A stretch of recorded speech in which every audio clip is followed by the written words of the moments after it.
Welcome back, viewers. Thank you so much for tuning in. And for those who are new to the channel, I really appreciate you tuning into the channel and choosing me for this next few 5 or 10 minutes, really.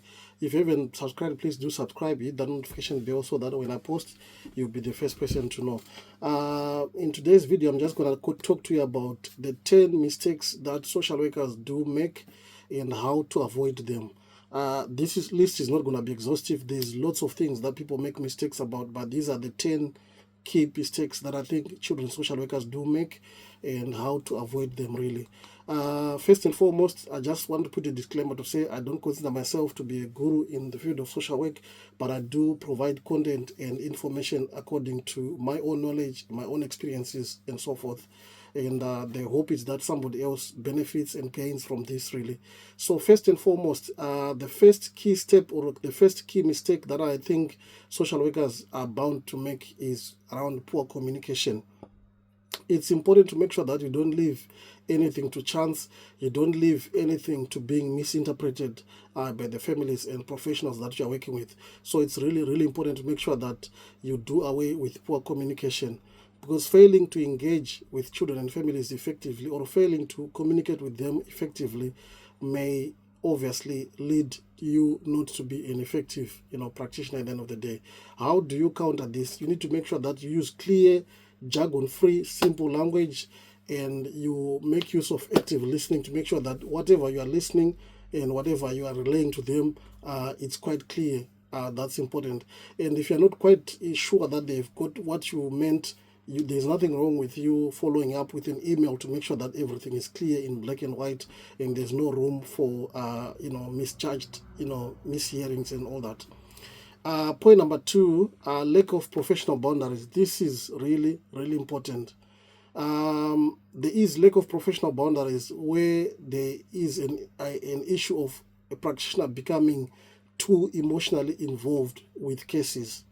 I'm not saying you don't need to be empathetic or you don't need to sympathize with them, but sometimes being too emotionally involved may cloud your judgment. And so you need to make sure that you maintain professional distance and seek supervision when required. This really is really important. Remember, Father Bistek, spoke about controlled emotional involvement. So you need to be mindful about that as a professional. Point number three, incomplete assessments or rushing through assessments. This is really important because you need to make sure that you take your time to gather all the information that you require and make sure that you complete a comprehensive assessment. Incomplete assessments or rush through assessments, they are bound to have parents or service users make complaints about you. So you need to be mindful about that. Whenever you complete an assessment, it's advisable for you to print a copy, share with the parents, leave them to read for a few minutes, and then talk about what's in the assessment, what is it that they dispute from your assessment, and what it is that you need to to stick your grounds to, because it's your professional judgment as a professional, so that you avoid a situation where complaints are made about you or about your assessment. Point number four, ignoring cultural differences. That's one of the big mistakes that social workers do make, ignoring cultural differences, not understanding a family's background, their cultural, connotations or cultural considerations. It's really important for you to be mindful of that. Take time to gather all the relevant information, practice cultural sensitivity, and adapt your approaches to how you think would suit best to what you are observing with each and every particular family. Doesn't necessarily mean that because they are from the same religious background, they are from the same cultural background, or it doesn't necessarily mean that if they are from the same cultural background or from the same heritage, they are necessarily from the same religious background. Because remember, culture and religion, they are two separate things, so you need to be separating those two. They may all be Muslims, but culturally things may be different the way they do them. They may all be Christians, but culturally things may be different the way they do them, so you need to be mindful about that. Point number five is about failing to document information or findings. Inaccuracy or missing records are not a thing in social work. That's one thing I'm going to say, because lots of things are going to be missed. You can get sick, somebody else is going to take over. They may not have a clue of what's going on your cases. So you need to make sure that you record things, fully when it comes to recording. And you need to keep a detailed and timely notes and case notes about what's going on your cases.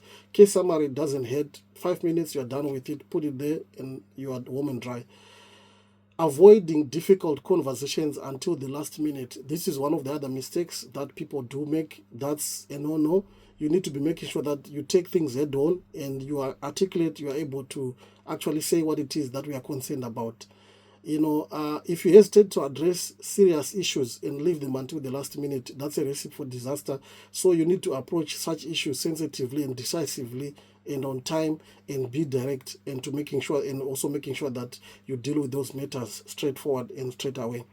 Point number 7, poor time management. This is one of my bugbearers really. Missing deadlines and visits.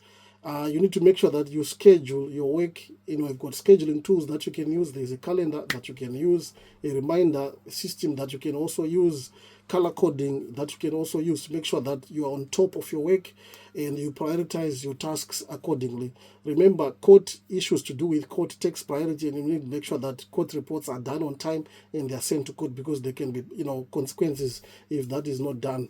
And making sure that you manage your time. Whenever you need to be doing something, make sure that you are actually doing what you need to be doing, rather than taking time, chit chat and all that. Taking 2-hour smoke breaks and 3-hour smoke breaks, that's not good time management. Make effective use of your time. Point number 8, not seeking supervision. This is key. Even if your manager is trying to avoid supervision or pushing it away, if you need to discuss something urgent, don't wait until supervision. Approach your manager, approach your senior practitioner, have a conversation, seek guidance and seek support where you are required to do that. Trying to handle complex cases alone is a recipe for disaster. You need to be making sure that you are having the guidance, you are having the advice, you are seeking the advice that you need. You need to regularly consult with your supervisors to make sure that you keep yourself in track with what needs to be done. Point number 9 is biased decision making and letting your personal views influence your decisions. This is particularly important where there are issues to do with religion, or there are issues to do with culture. Don't let your own biases influence your decision making, and base your decisions on evidence and guidelines that we have. That's one key that you need to be making sure that you actually put into practice. Making sure that your decisions are evidence-based, and the threshold document, you consult with the threshold document to make sure that you are within thresholds with whatever recommendations and whatever recommendations that you are making for that particular child. Point number 10, failing to involve the child in decision making. That's another one of the mistakes that social workers do. The voice of the child should be central to anything that you do. Your work needs to be child-centered, and you need to be encouraging children to express their views, wishes, and feelings, and not only leave them there, but you also need to be considering them in all decision-making. With those 10 pointers, I hope I've helped somebody who is possibly new in their profession, or somebody who just needed a reminder at this point. Thank you so much for tuning, and if you haven't subscribed, please do subscribe, hit that notification bell. Your subscription helps this channel to grow, and thank you so much.